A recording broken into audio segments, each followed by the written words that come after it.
재활용 선별장. 유리 품목으로 배출된 다양한 폐유리들이 한 대 뒤엉켜 쏟아집니다. 자, 이곳은 이렇게 발 디딜 틈조차 허락되지 않는데 양이 엄청나죠. 예. 여기는 수도권 전역에서 잡병을 모아놓은 거를 수거를 해서 선별하는 작업장이에요. 하루에 한 50톤 정도. 자, 주로 어떤 것들이 수거되고 있을까요? 이게 화장품장인데요. 이게 플라스틱이에요. 플라스틱. 유리가 아닌 게 굉장히 많아요. 그것들이 다 폐기물이라고요. 네, 유리 재질로 착각된 것들 때문에 선별에 어려움을 겪고 있다는 얘기입니다. 게다가 유리가 재활용될 수 있는 기준 따로 있는데요. 재활용을 할 수 있는 거는 다시 유리병으로 표현하는 게 재활용이 되는 거고요. 자, 유리병 재활용은 새로운 유리병으로 생산되는 거지만 재활용이 되는 건 이런 거예요, 이런 거. 아, 그쵸. 이런 거, 백색, 이런 거. 이런 초록색. 이 세 가지가 색깔이 재활용이 된다라는 얘기죠. 여기는 가장 불칠거리는 이 와인병이에요. 마시는 사람들은 많고 수입해오는 병도 많고 국내에서 처리할 때는 없고. 근데 이게 어디로 가냐면 다 폐기물로 가야 하는데 폐기물로도 버릴 수도 없고. 요즘 코로나 때문에 집에서 혼자 술을 마시는 이른바 홈술족들이 많이 늘어났죠. 특히 와인의 수입량이 처음으로 맥주 수입량을 제쳤습니다. 네, 작년 대비 2배가량 늘어난 와인 수입액. 그런데 와인병 재활용이 어렵답니다. 이유가 뭘까요? 색상이 다크병이잖아요. 이게 다크색. 그래서 색상 때문에 재활용이 안 되는 거예요. 그렇습니다. 와인병은 여러 가지 색들이 혼합되어 있기 때문에 규정된 색들 이외의 다른 색이 조금이라도 섞이면 불량 판정을 받습니다. 결국 하루 50톤가량 회수되는 폐유리병의 핵심, 색깔이다라는 거죠. 자, 이렇게 색상을 선별하는 분류 작업이 마무리가 되면요. 망치로 깨트리는 수준의 파쇄가 이루어지고 이 파쇄 유리를 녹여서 새로운 병이 탄생하게 되는 겁니다. 자, 그런데요, 재활용이 안 되는 와인병에 왜 이 같은 재활용 표시가 있는 걸까요?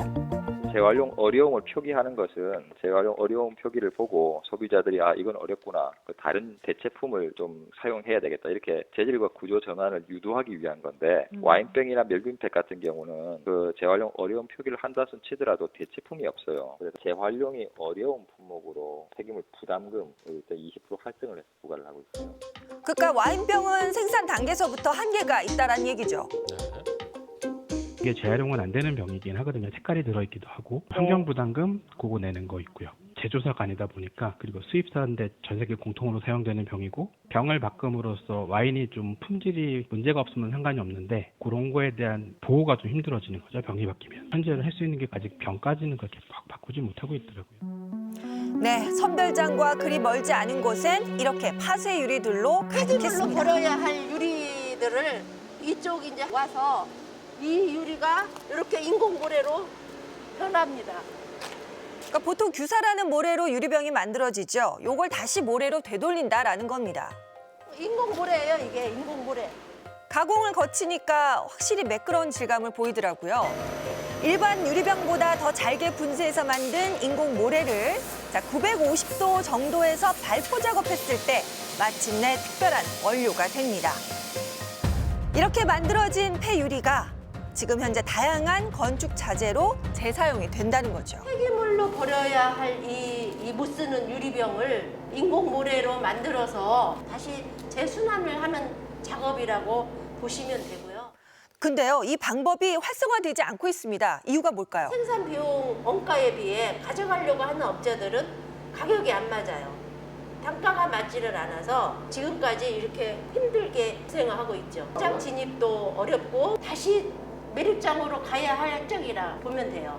그렇죠. 일부 업체가 폐유리 재활용을 위해 노력하고는 있지만 마냥 쉽지만은 않은 실정입니다. 자, 매장 오픈이 한창인 이곳에는 와인 공병을 손수 찾는 사람이 있다고 하는데 혹시 이분이 아닐까 싶은 그때 매장 안으로 두 남녀가 들어옵니다. 그러더니 앉지도 않고 유유히 어디론가 가서 갑자기 가방에 대뜸 와인병을 주섬주섬 담기 시작합니다. 이 빈 와인병으로 재미난 걸 만들려고 여기 와인병 수거하러 왔습니다. 그 주기적으로 이곳을 찾아서 와인 공병을 수거해 간다고 해요. 저희가 환경 부담금 차원에서 이제 폐기물 수거 업체에 돈을 내고 있는데 이렇게 와인병 가져가 주시면 환경 부담금도 아끼게 되고 좋은 일도 할 수 있게 돼서 일석이조였습니다. 어떻게 보면 서로 좋은 거죠. 네. 이렇게 만족스러운 걸음으로 매장을 나와서 또다시 어디론가 향합니다.